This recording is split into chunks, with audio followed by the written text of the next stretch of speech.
चलिए, हम लोगों ने भ्रांतिमान तक पढ़े हैं। भ्रांतिमान के बाद आज हमारा अगला अलंकार है अनियोक्ति अलंकार। अगर इसका हम संधि विच्छेद करें तो शब्द होगा अन्य धन गुण संधि अन्य धन अन्य मान क्या होता है? दूसरा या दूसरों के लिए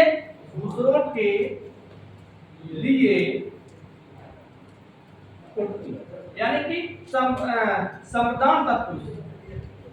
अनियोक्ति में अगर कोई समास पूछ दे तो कौन सा होगा? दूसरों के लिए उत्ति माने कथन। जहां बात हम किसी से कहते हैं और वह बात किसी दूसरे पर लागू होती है उसे हम अनियोक्ति अलंकार कहते हैं। समझ में आया? जिसे हम अंग्रेजी में कह सकते हैं कमेंट। हाँ, कि मान के चलो कि कल अमन को पिटे और हमने एकदम रुस्तुम से पूछी, जैसी रुस्तुम को देखो हम उठाई, राय रुस्तुम कहाँ पिटी, तो हम कह किससे रहे? बात जा किस पे रही? क्या रुस्तुम से रहे, बात अमन पे जा रही है। तो जहां बढ़ता, हाँ, जहां कथन किसी से कहा जाए और उसका प्रभाव किसी और पर पड़ता है तो उसे हम अनियोक्ति अलंकार कहते हैं। गांव में जय बात पर लड़ाई हो जा, हाँ, अनियोक्ति अलंकार तो है। हमने देख ले कि कल हम तुम पिटने या पटड़े गए या कुछ हमें काउंट गाली दे दें, अरे कल बहुत पिटे तुम। अब देखो बात प्रत्यक्ष में हमसे कही जा रही, लागू किस पर हो रही है? जैसे माली आवत देख कर कलियन करी कुटा। माली आवत देख कर कलियन करी कुटा। फूले फूले चुन लिए, फूले फूले चुन लिए, काल हमारी बाल माने समय। मृत्यु रूपी यानी मृत्यु को देखकर, अब कहा किससे जा रहा है? यदि यहाँ देखें तो सीधा सीधा कलियों से कहा जा रहा है कि माली आवत देखकर कलियन करी कुटा। माली को आते देखकर कलियां चिल्लाने लगी। फूले फूले चुन लिए, जो फूल गए हैं, जो खिल गए हैं उनको उठा लिया। लेकिन ये अर्थ कहा जा रहा है कि मृत्यु रूपी माली को देखकर युवावस्था रूपी कलियां चिल्लाने लगी कि जो आज वृद्ध हैं उन्हें उठाए ले गए, हम भी बूढ़े होंगे, हम भी चले जाएंगे। तो इसे क्या कहते हैं हम? अनियोक्ति अलंकार। आगे देख लेते हैं इसको। केला तभी न चेत्या जब ढिढ लादी बेर।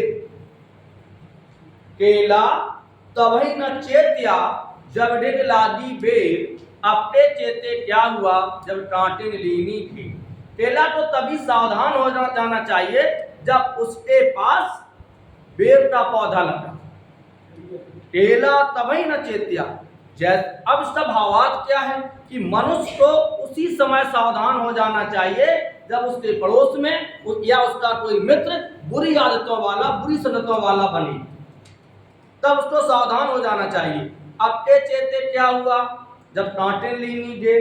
अब का मतलब सावधान होने से फायदा जब पुरुष तुम्हारे घरे आने लगे। केला तभी न चेत्या जब ढिढ लादी। कहने को केले से कहा जा रहा है, स्वभाव कहा जा रहा है, उसका भावार्थ कहा जा रहा है मनुष्य के ऊपर, कि मनुष्य को तभी सावधान हो जाना चाहिए जब उसके पड़ोस में या उसका साथी कोई बुरी आदतों वाला हो। भाई आप द्वारी के साथ बैठने लगे तो हमें भाई दिन सावधान हो जाओ चाहिए। जो दिन द्वारी हमारे संडे युवा खेलने की कहे, लेकिन नहीं हो उन्हें हम तो देख हैं, उन्हें आज दहला फांस, उन्हें जे पताटे वाल घर पहुंच गए जे। अरे यार अब हम उनके संडे अब नहीं रहे कहूँ, अब काहे नहीं रहे हो, अब तो जो होने तो हो ही गो। तो केला तभी न चेत्या जब ढिढ लादी बेर। अपने चेते क्या हुआ जब कांटे लीनी थी। आगे देख लेते हैं इसका और उदाहरण। स्वार्थ सुकृत नाश्रम वृथा। स्वार्थ सुकृत न श्रम वृथा, देख बेहन विचार, बाज पराए पान पर,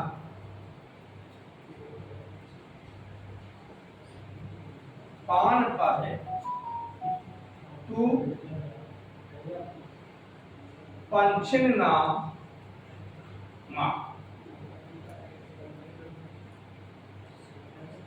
स्वार्थ सुकृत ना श्रम वृथा, देख बेहन विचार, बाज पराए पान पर तू पंछिन ना।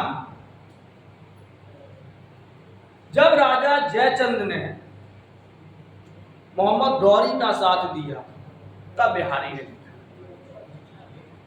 हे बाज किसको टारगेट किया?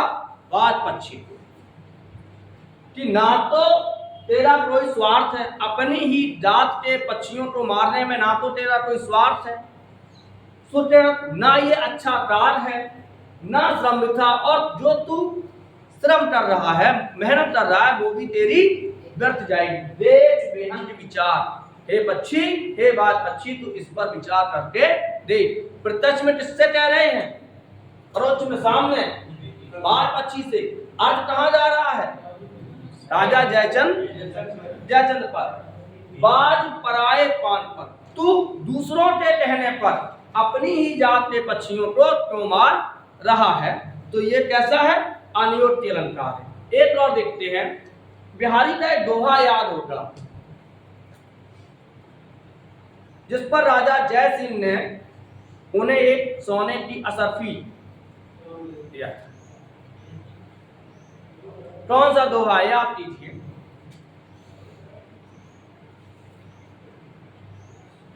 जिसको छोड़ के अंतापुर से बाहर आ गए थे। बोलो,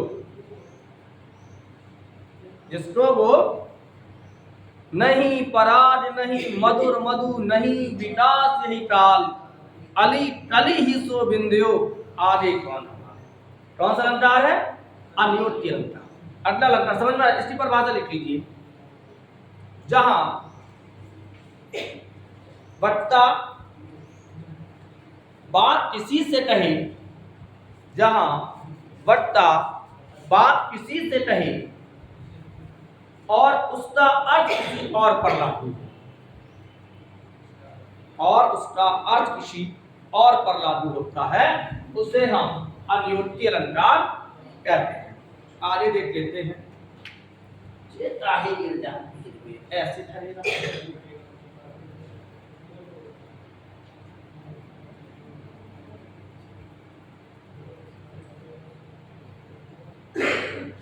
इसके बाद आता है विशेषोक्ति अलंकार।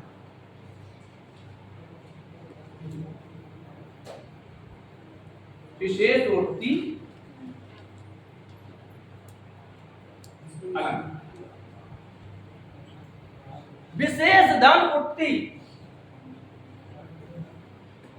विशेष धन उक्ति, कोई बहुत ही विशेष कथन, ऐसा कथन जो अत्यंत विशेष हो, उसे हम कहते हैं विशेषोक्ति अलंकार। यहां क्या होता है? परिभाषा है, जहां कारण होने पर भी कार्य ना हो सके, जहां कारण होने पर भी कार्य पूर्ण ना हो सके, ऐसे लिखो, कार्य पूर्ण ना हो सके, उसे हम कौन सा अलंकार कहते हैं? विशेषोक्ति। एक किशोर कुमार का गीत सुना होगा आपने, मेरे नैना सावन भादों फिर भी मेरा मन प्यासा। मेरे नैना, मैं लिखे दे रहा हूं, मेरे नैना सावन भादों फिर भी मेरा मन प्यासा। सावन भादों जल की अधिकता। आप ऐसे समझ लीजिए कि आप नदिया के किनारे खड़े हो, कुआं के किनारे खड़े हो, या स्विमिंग पूल में नहा रहे हो और ज्यादा भैया प्यास है। कुएं के पास खड़े होके या जल के पास, जल के स्रोत के पास खड़े होके आप कहो मुझे प्यास लगी, तो कोई विशेष ही कथन तो होगा। तो जहां कारण तो हो, कारण होने पर भी कारण तो हो लेकिन कार्य पूरा ना हो। भाई सावन भादो की दिखता क्या है, सावन भादो हमारे यहाँ जल अभी कहता है फिर भी मेरा मन प्यासा है। एक अलता याग्निक का गीत है, रात और दिन दिया जले फिर भी मेरा, रात और दिन दिया जले फिर भी मन अंधियारा है, मन में अंधियारा है। कि रात दिन दीपक जल रहा है लेकिन मन में अंधियारा। दीपक जलने पर क्या होता है, प्रकाश तो कारण है कि जहां दीपक जलेगा वहां प्रकाश होगा, लेकिन कारण होने पर भी अंधकार नहीं मिट रहा है, तो उसे हम विशेष रूप से अलंकार कहते हैं। उदाहरण देख लेते हैं।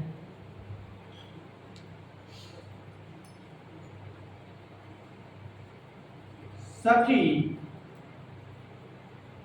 दो दो मेघ बरसते मैं प्यासी की प्यासी। देखिए, सखी दो दो मेघ बरसते, जहां पानी बरस रहा है तो वहां प्यास होने का कोई कारण नहीं होगा, लेकिन यहाँ कारण है, जल है, प्यास बुझाने का कारण जल होता है, जल है लेकिन फिर भी वो प्यासी की प्यासी है। तभी का एक उदाहरण है, पानी बिच मीन प्यासी। पानी के भीतर रहकर भी मछली प्यासी है। पानी बिच मीन प्यासी, मोए सुन सुन आवत हंसी। कबीरदास जी कहते हैं कि जब पानी के बीच मछली रहकर चिल्लाती है कि मुझे प्यास लगी, तो इस कथन को सुनकर, इस बात को सुनकर मुझ में हंसी आती है। तो जहां कारण होते हुए भी कार्य पूरा ना हो, उसे हम कौन सा अलंकार कहेंगे, विशेष रूप के अलंकार। समझ में आ गया? आगे बढ़े, चलो। अगला अलंकार है विशेष रूप के बाद आगे बढ़ते हैं। अतिशयोक्ति।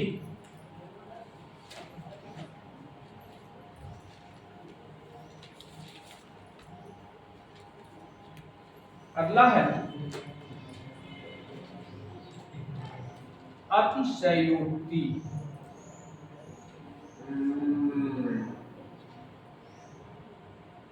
अतिशय धन उठती। अतिशय माने होता है बहुत अधिक। जहां किसी व्यक्ति वस्तु पदार्थ का इतना बढ़ा चढ़ाते वर्णन किया जाए कि लोक मर्यादा का उल्लंघन हो जाए। हाँ, कि जो सामाजिक नियम बने हैं, नहीं हम लोग कहते हैं थोड़े ज्यादा ना लपेटो। कोई आदमी बहुत ज्यादा बात कर कि तो अब ज्यादा ना लपेटो, लपेटत नहीं है। यानी जब हम किसी चीज का बढ़ा चढ़ाते वर्णन किया जाए, जैसे एक हम जो टाइप का है कि एक लड़के ने कहा कि मेरे दादाजी जैसे ही चाय छानी जाती है कप में डालते ही पी जाते हैं। बोले तुम्हारे दादाजी का, मेरे दादाजी तो इतनी गर्म चाय पियाते कि थोड़ा तो वही चाय उनके छन्नी से मोई में छानी जाती। तीसरे बोले तुम्हारे दादाजी का छुन पिया, मेरे दादाजी तो चाय दूध पानी झटको पी के डेस्क पे बैठ जाते हैं। तो बढ़ा चढ़ाते वर्णन कि जहां किसी नहीं, ये क्या है, ये बढ़ा चढ़ाते, बात हंसी की है लेकिन बढ़ा चढ़ाते वर्णन किया। तो जहां किसी व्यक्ति वस्तु पदार्थ का इतना बढ़ा चढ़ाते वर्णन करना कि लोक मर्यादा का उल्लंघन हो जाए, उसे हम अतिशयोक्ति कहते हैं।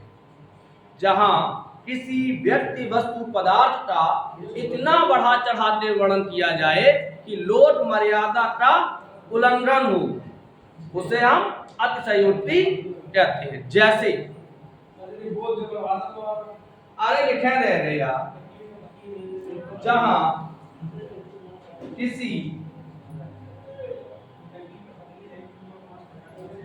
व्यक्ति वस्तु प्राणी का, किसी व्यक्ति वस्तु का इतना बढ़ा चढ़ाकर, किसी व्यक्ति का इतना बढ़ा चढ़ाकर उल्लेख करना, बढ़ा चढ़ाकर वर्णन करना कि लोट मर्यादा का उल्लंघन हो जाए।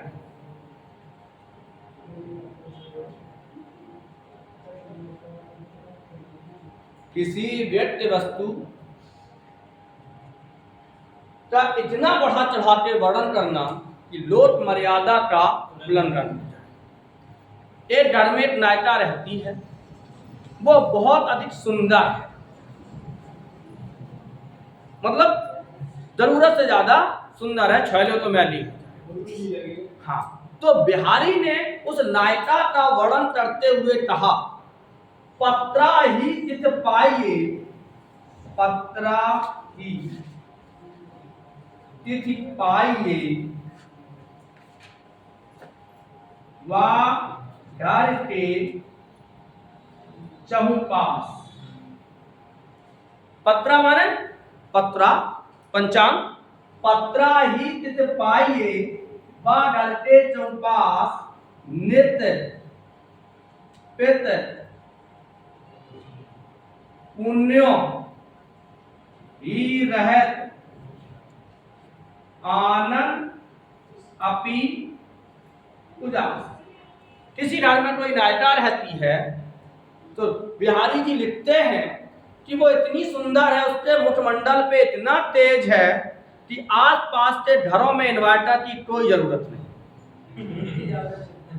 हाँ, बिना कनेक्शन रोशन कटवाए दे, क्योंकि वहां पे रात दिन प्रकाश ही बना रहता है, पूर्णमासी। लोगों को तिथि का पता लगाना पड़ता है, तो किसको देखते? पत्रा को देखते। मतलब यदि लाइट चली जाए और कछु ढूंढने हो, आंधी आई, अमिया बीनने हो, तो वह संजय रह जा आसपास चांदनी रात है। पत्रा ही तिथ पाइए, बा घर के चौपास।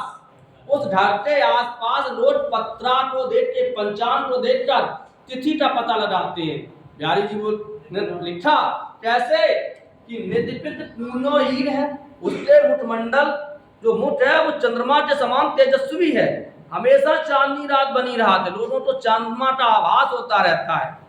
आनंद अपि उजास, उसके मुख को देखकर ऐसा हो सकता। एक आपने वो देखा होगा, एक आला आती है, बांध मुड़ैसा झींझुन करो मैया कहाँ धरी तलवार, खनखन खनखन तेरा बाजे, छपट छपट बाज रही तलवार। एक के मारे दो मर जाए और तीजो हवा खाए मर जाए, ऐसा हो सकता।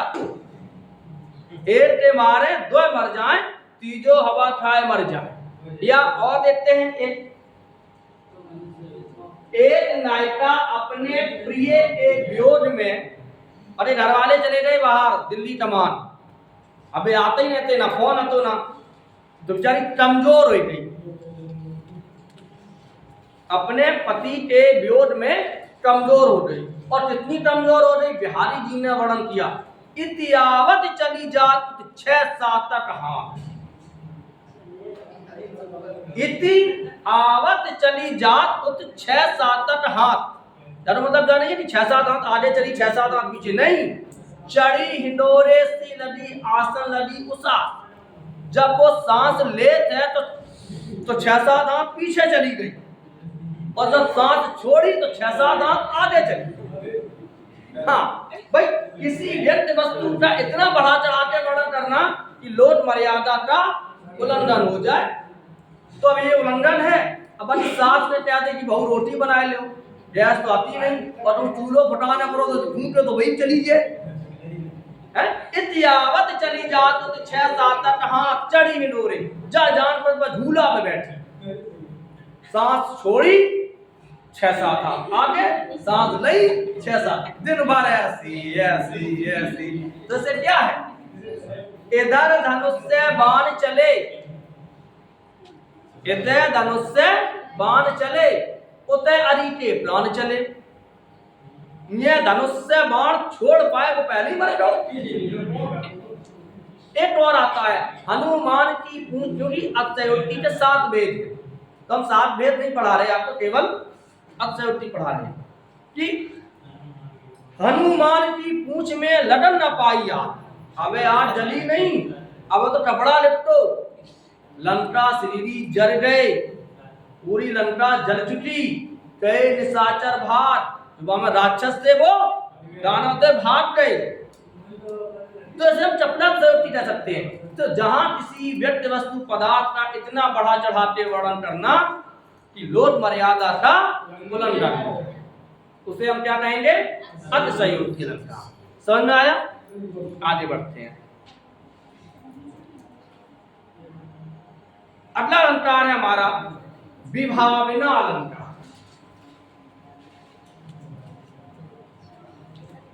चलो जल्दी जल्दी पढ़ाई दे रही।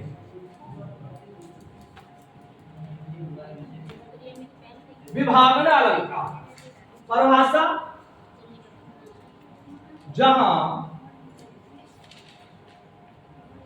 कारण ना होते हुए भी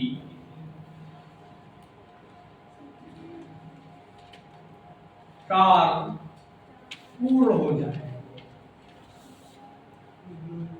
जहां कारण ना होते हुए भी कार्य पूर्ण हो जाए। परीक्षा ना दो और एसडीएम बन जाओ, पास हो जाओ, पेपर ना दो और आज हट जाए तो फिर पढ़े को हटो एक तरफ। चलो देखते हैं, जहां कारण ना होते हुए। अच्छा, आप लोगों को हम याद दिलाते, एक हाई स्कूल में संस्कृत परिचयिका चलती थी, उसमें पाठ आज भी ऐसा है, चतुर ग्रामीण है।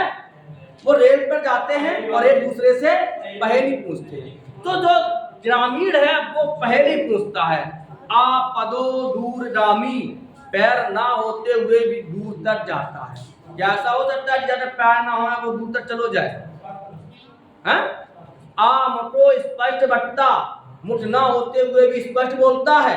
मतलब कहने का कि पैर ना होते हुए भी चल रहा है, कारण नहीं है, कार हो रहा है, मुंह नहीं है, बोल रहा है। साक्षरो, साक्षर है, नाचा पंडिता, लेकिन पंडित नहीं है, ज्ञानी नहीं है। तो जहां कारण ना हो, विशेषोक्ति में क्या था कि कारण था, पानी किनारे खड़े थे, प्यास नहीं बुझ रही थी। यार पानी नहीं है और प्यास बुझ गई, उल्टा है। विशेषोक्ति का उल्टा विभावना, सिद्ध आधार पे उल्टा होता है। तो जहां कारण ना होते हुए भी कार होता है, जैसे तुलसीदास ने लिखा है, बिन पग चले सुनय बिन काना, कार्य बिन करे कर्म बिन।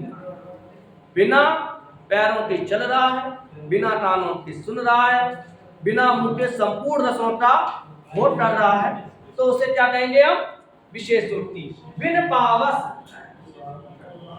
बिन पावस नाच उठे, अचानक बन मोड़। बिन पावस नाच उठे, अचानक बन मोड़। अब पावस इसका पर्यायवाची है,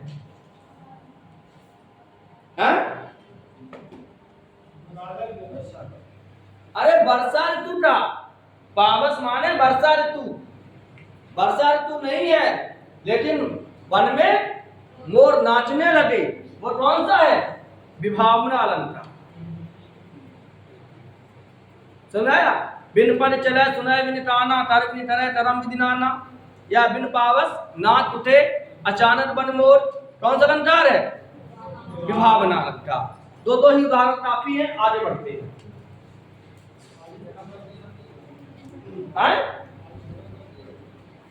आज यार बहुत ज्यादा अलंकार है तो सोच रहे हैं 2-3 4 पढ़ा दें। समझा तो दे रहे हैं सही से और हमें समझना ही है। क्या करना है? समझना है। और जो उदाहरण दे रहे हैं इन्हीं में से कहीं ना कहीं से आएगा भी। चलो आगे बढ़ते हैं। अब आता है विरोधाभास आवास। विरोधाभास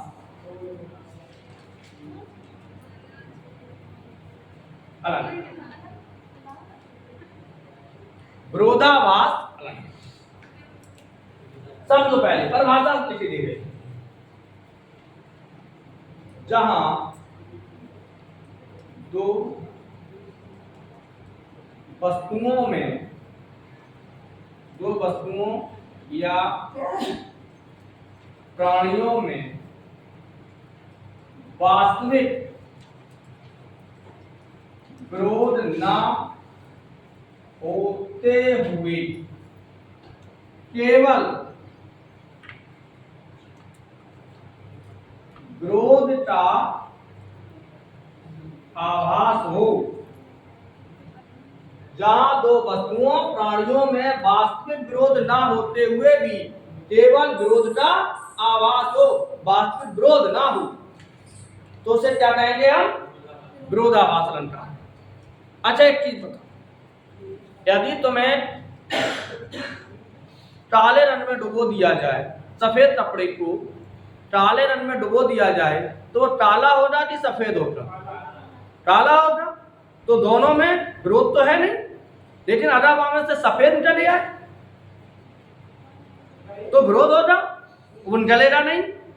लेकिन वो कहते हैं ज्यों ज्यों बूढ़े श्याम रंग, ज्यों ज्यों बूढ़े श्याम रंग त्यों त्यों उज्ज्वल। जब दो व्यक्ति वस्तु प्राणियों में वास्तविक विरोध ना होते हुए भी, अपोजिट ना होते हुए भी केवल विरोध का आभास। अच्छा एक चीज बताओ, यदि आंख में नमक चला जाए, यदि आंख में नमक चला जाए तो कैसा लगेगा?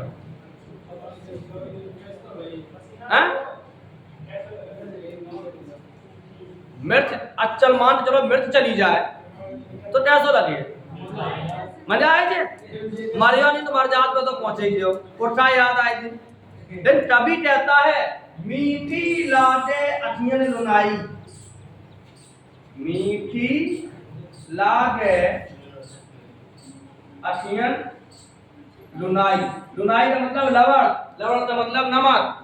कहता है जब आंखों में नमक जाता है तो बड़ा ही मीठा लगता है। तुम लोग न करियो जाएगी, आज सर ने पढ़ाओ भाई साहब ने, देखे नहीं डांटते हैं। हाँ लेकिन डालना नहीं। मीठी लागे अखियां लुनाई, यहाँ कहने का तात्पर्य है जब मजदूर रात दिन मजदूरी करता है उसका पसीना आंखों में जाता है? लेकिन जब शाम को उसका प्रतिफल मिलता है, उसकी मजदूरी मिलती है, तो वो बड़ी मीठी, मेहनत का फल कैसा होता है? मीठा होता है। तो वास्तविक विरोध ना होते हुए भी विरोध का आभास है। मीठी लागे अखियन लुनाई, आंख में जब नमक जाता है तो मीठा नहीं लगता है, नहीं लगता है। सही है। तो जैसे ज्यों ज्यों बूढ़े श्याम रंग त्यों त्यों उज्ज्वल होए, जैसे ही जैसे कोई काली वस्तु काले रंग में डूबती जाती है, तैसे ही तैसे वो कैसी होती जाती है? उज्ज्वल। या अनुरागी चित्त की गति न समझे कोई, ज्यों ज्यों बूढ़े श्याम रंग त्यों त्यों उज्ज्वल होए। कौन सा अलंकार है? हंसना ही तो रुदन गान है, हंसना ही तो रुदन गान है, या रोना ही तो, हंसना ही तो रुदन गान है।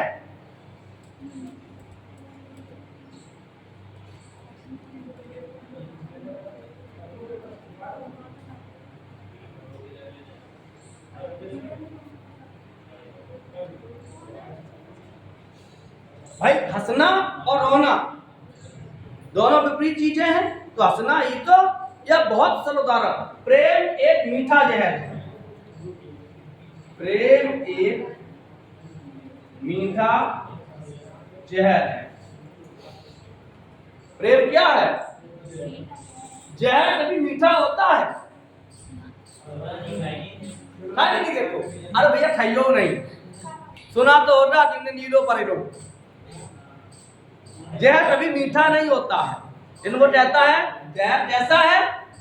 प्रेम रूपी जहर बड़ा ही मीठा है। प्रेम एक, जब से आंच लगी है तब से ना आंच लगी,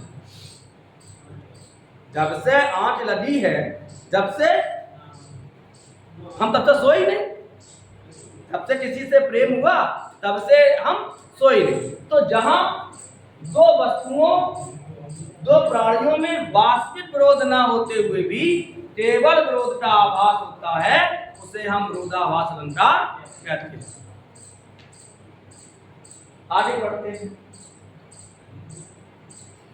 एक और कितनी पढ़ा है? और आएंगे 10:30 पे आते हैं।